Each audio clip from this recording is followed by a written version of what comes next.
Hello and welcome back to another episode of the Just Jan Show. I'm your host Jan, and in today's episode we are talking about Euro 2024 and the semi-finals. I hope you're all good. I hope you're all doing well. The weather is still horrible out there. I don't know what is going on. Where's the sun gone? Who knows?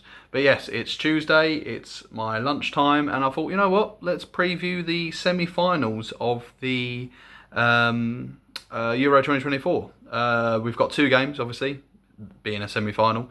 France versus Spain and England versus Holland, or the Netherlands, whatever way you call it. I think on this, on my wall chart I've got over there, it's Holland, but then it's also said as the Netherlands in, on the television. So, yeah, I think either one's fine. But yes, I thought the quarterfinals. I definitely on this channel overhyped the quarterfinals. I thought they were going to be much better than they were. I think that's happened with a lot of the games this tournament. There's been games where I thought, oh, that's going to be good, like France Holland, nah. France Belgium, nah. England versus Switzerland, I thought was going to be better than it was. Although we did play better than we did than it was. Spain Germany as well. Although I thought that game was okay, but I thought it was going to be much better than it ended up being. Same as France Portugal. But yeah, I think Spain are definitely the outright best looking team at the moment. You know, they play the most attractive looking football, and that's ultimately what we base it on, really, isn't it? It's what we see on the eye rather than the result. You know, they've all done well to make it this far. England, obviously, I would say have had the most comfortable. Well, England and Holland have had the most, comfortable route into the semi-final.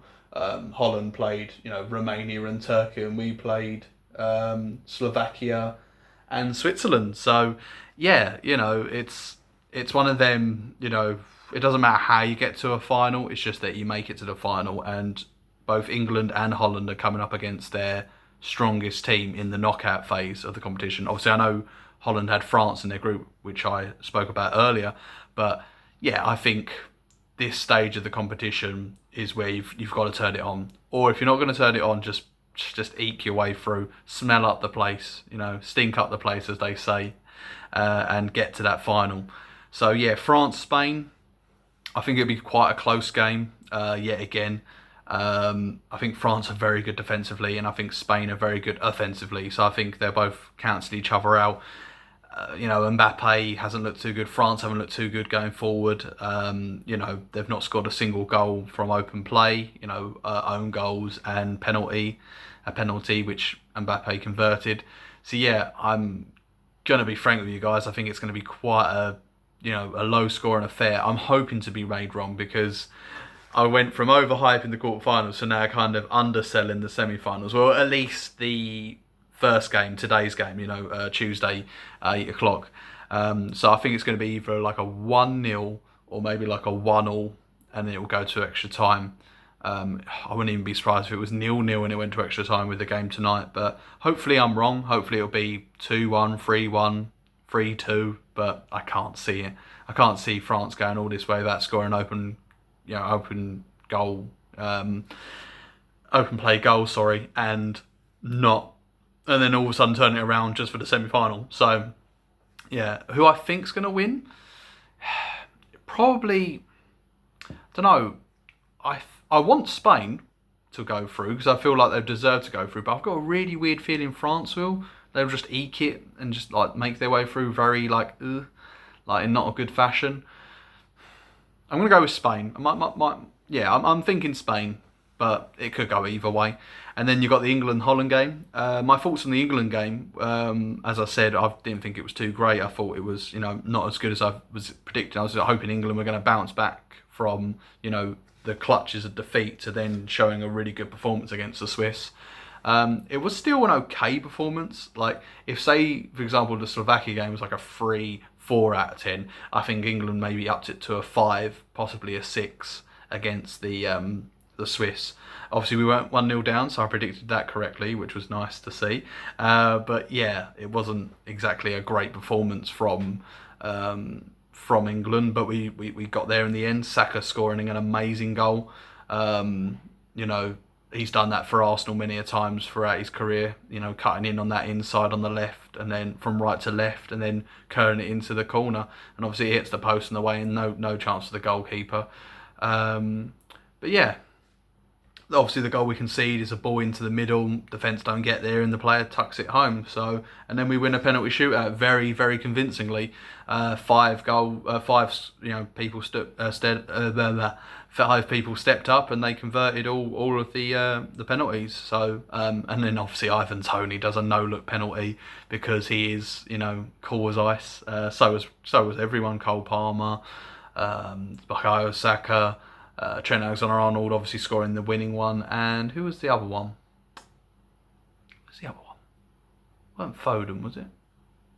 Who was the other penalty taker? So you had Saka, Trent, Ivan Toney, Cole Palmer. Who was the other one? Who am I missing? Bellingham? Might have to look that up, you know. Who scored the penalties? England versus Switzerland. Here we go. It's going to annoy me when I find out. But yeah, it was a very good penalty shootout. Obviously, Pickford saving the first penalty, and then after that, we then converted all five of them, you know, one after the other, which was nice. Yeah, I'm just trying to figure out. So it was Cole Palmer who stepped up first. He converted nicely. Then it was Bellingham. It was Bellingham. Right, okay, cool.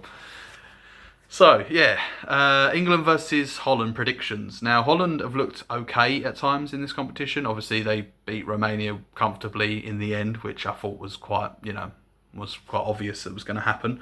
I think both teams will score.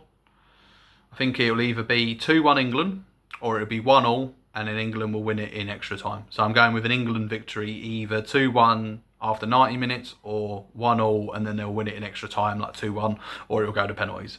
But England will go through to the final and then face Spain. Hopefully Spain. I don't really have a preference in terms of who I would want to face, either Spain or France. I think I'd rather face France. I don't know, because they've got a really good defence. And then Spain play more like attacking football, which could help England, not hinder, could help them. So yeah, it'll be interesting. But I think both games will be very cagey. I don't like, there's two semi-finals, and I think the final will be as well. My motivation levels have gone down a little bit for this competition. I feel like has it performed this competition? In a way, yes, but in a way, no, because the games have been very close and it's not been as exactly easy to call. So in a way, it's been very competitive. But for like an outsider looking in on the Euros, if you're someone who's not someone who watches football all the time, you might think these games have been pretty waff. And I think they have been overall. Some of them have been better than others. Like I think the Holland-Turkey game was pretty good, to be fair. After the England game, I thought it was a decent watch. So yeah, let's hope that we get these two games, with plenty of goals, plenty of drama, and that's one thing England have provided this Euros is drama. Be it taking us to penalties or Jude Bellingham hitting a 1 in 100. Not probably 1 in 100, 1 in 10 overhead kick chance. 9 out of 10 of them go, he either misses it completely or it goes, well over the bar. But yeah, I still think that's the goal of the tournament. What a goal from Jude Bellingham, and it was literally, we were going to virtually be out of the competition. So yeah, let's hope for an England win, and then I think Spain will beat France, and then that'll be the final for Sunday. So yeah, I'll do one more video, guys, on when we get to the final. Previewing it, and then yeah, I'll have to think of something else to do videos on, because this has been quite a useful competition to create more content for you guys. So yeah, I hope everyone's doing well. I really enjoyed Money in the Bank, by the way. It was a good pay-per-view. CM Punk return and cost Drew McIntyre the world title. Obviously he cashed in the Money in the Bank. Yeah, Tiffany Stratton won the Money in the Bank for the women's side of it, and yeah, it was a overall good pay-per-view. Really enjoyed it. It went really quick. Like, I feel like I started watching it and boom, it was done. I was like, oh, okay, cool. It started at 12 and ended at 3:15. It just flew round. So yeah, let's hope for some good games tonight, and hopefully the weather will improve. Which one will come true? Will we have a good semi-finals, or will the weather improve? It could be neither, it could be both. Let's see. But anyway, guys, until next time, take care and goodbye.